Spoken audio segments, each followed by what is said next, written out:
vibrant passion when you wake up, live with purpose, and sleep with peace.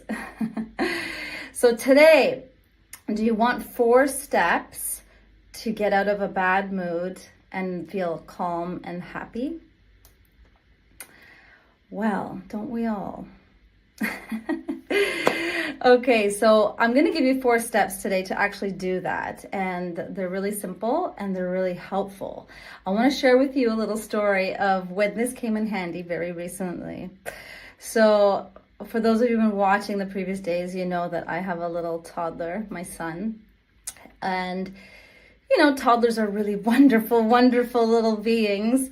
And, well, they were very sweet and wonderful. And they do have their moments, right? So with my little guy, we were having a difficult morning. It was one of those mornings where he's just really upset no matter what, you know. He's in one of those little control phases where he tries to control things. And so it was not a smooth morning. Like, you know, we wake up at 5 a.m., and we have our little routine and everything, and it was just battle after battle after battle after battle. And this is before we go for our little morning walk. So we're it's been a morning of battles, right? And you know, we're working through them, everything. We get outside and he's fine. He's happy. He's like, it's all over. It's in the past. I've let that go. And for those of you who joined us yesterday, it was all about letting go, how to let go of the past. So for little kids, it's really easy, right? But for some of us, it can be a little bit difficult when you've been triggered or you've just experienced a lot of frustrating stuff. To kind of like get out of that can be challenging sometimes, right? And this is what was challenging me the other morning.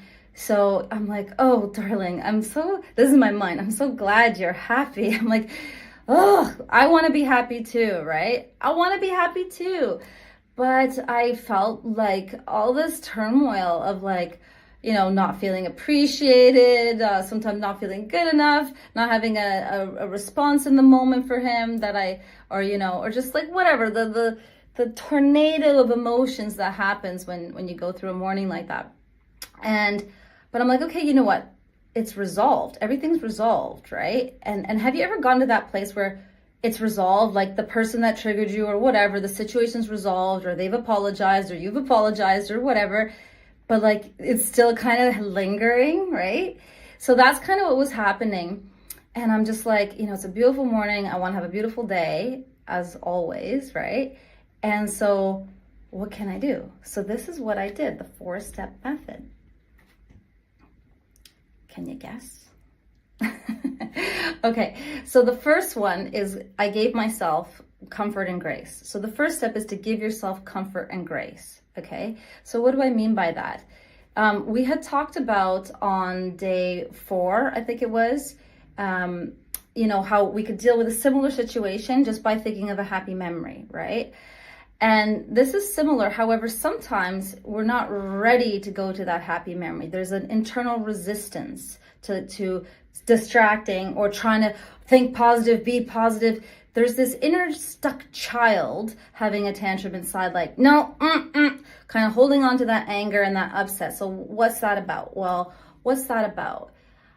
I think that's about that a lot of us, little children inside, and a lot of us people, haven't always had that chance to feel really heard, really recognized, really understood, you know? So I think that when we try to sort of pull the wool over our emotional eyes, if you will, like try to distract ourselves away or try to force ourselves to change our state, you know, there's a bit of resistance there. And I think that resistance comes from, you know, that little part of us that hasn't felt recognized, seen, understood, comforted, loved in the way that it wants to or needs to, right? So this is where that little self-comfort comes into place, right? So just kind of just taking that moment inside your mind, inside your head.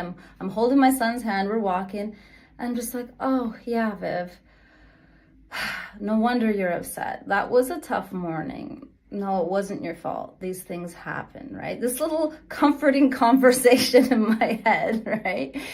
And so and that conversation can take place, or it can take whatever shape or form that you need it to take, right? This is a conversation with you and your inner self, right? And I like to think of this inner part as an inner child. So you could think of it as you as a little girl, little boy, or whatever, and just comforting them as you would your own child, or if you were a big brother, big sister to that person, or just someone who really cares, and just kind of giving that little comfort. So this is also called like internal parenting or inner child work, but we're not doing anything like super deep. I mean, this is super deep, but it's super quick, right?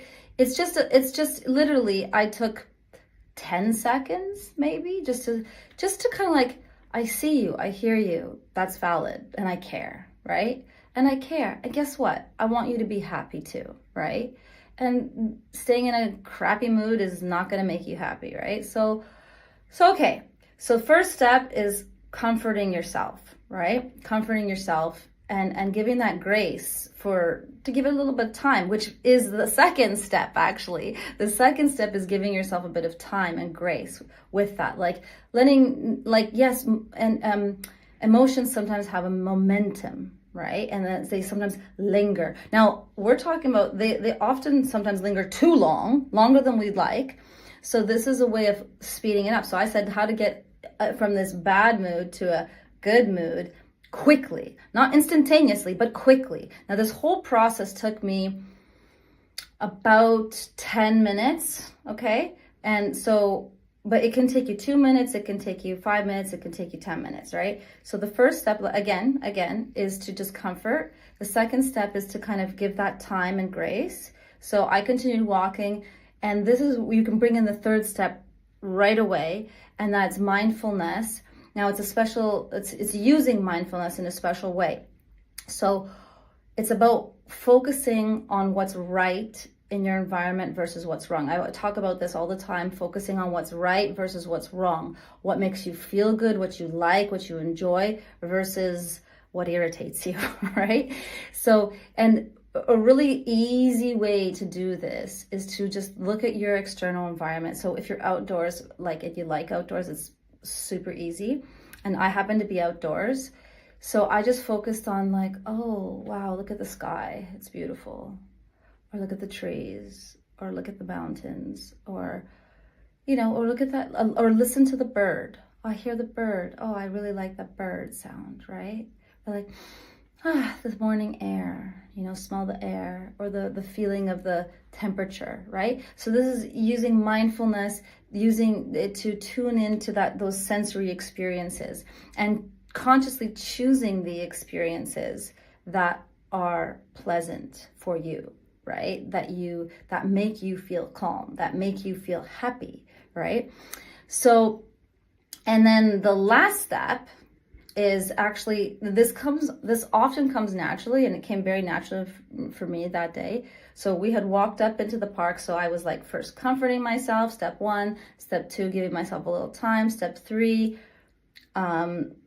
was tuning into the nature and the things that are like starting to make me feel peaceful. And then step 4, it just automatically kind of triggered a happy memory. Right? Now, this can happen automatically because often our minds do tend to wander and drift, like in meditation, right? So if you're focusing on something calm and happy, your mind might drift into a happy memory or a happy idea, future conjured memory, right? Like a dream that you have.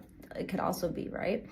But you can intentionally, on step 4, you can intentionally focus into a memory where that is happy. And if you don't want to go into a past memory, you can go into a future plan, a dream that you're excited about or something like that. So yeah, and then there's a bonus step. This is not necessary, but for the 4th step, I like to, really kind of linger in it, right? Because you've had this big wave of emotion come in, right? Where you felt really crappy, and you've had to do this work to kind of shift that. So make it bigger, make it brighter, linger, make that memory vivid. And the bonus, if you want to do a bonus, is share it, like say it out loud. So I actually shared it with my son. I was like, oh, guess what? Mommy just remembering a time when this and this, I used to do that. And, or if my husband was there or someone else is there, you could share the memory that comes up. Because when you share it, you speak it out loud, it makes it even more real, and it brings that energy. It fires that neural circuitry, right, of that memory in your brain, which then is mirrored by the other person. The feelings and the emotions that are coming up for you are mirrored and they're reflected back to you. So it actually can boost it. Now, this bonus step of sharing is a bonus step. So it's not required, but it's a bonus step. And I really recommend you do it if you can, if you want to.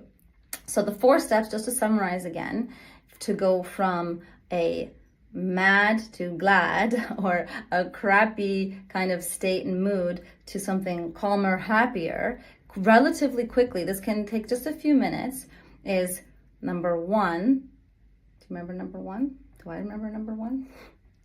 Give yourself comfort, okay? Give yourself comfort and grace.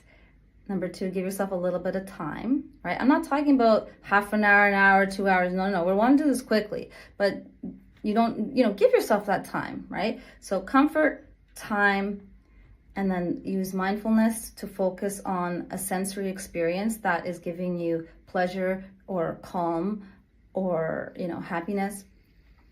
And 4, intentionally focus into a positive memory or future memory. Okay, and really build it up, really spend some time in there so that you can really allow the body chemistry to change, right? Because our feelings have a lot of, our emotions actually have a lot of chemicals that they release. And so you want that body chemistry to change, and then your mood will change, and then your day will change, and your experience will change, and how you interact with everyone will change, and you'll just have a better day, right? So I hope to hear your experience. Please try this and share in the comments, okay? I'd love to hear it. And for those of you who are new, I've been giving announcements that we're going to be moving these lives onto my new YouTube channel called at Thrive Force with Viv PhD. So maybe you can search for that, but people are telling me it's not coming up, it's coming up, it's not coming up, because it's really new. Or you can just click on the link that's in the description and just go there and subscribe so that you get notified of these future videos and these future lives, and also to give the channel support so that I can unlock some of the tools to give you more things like this.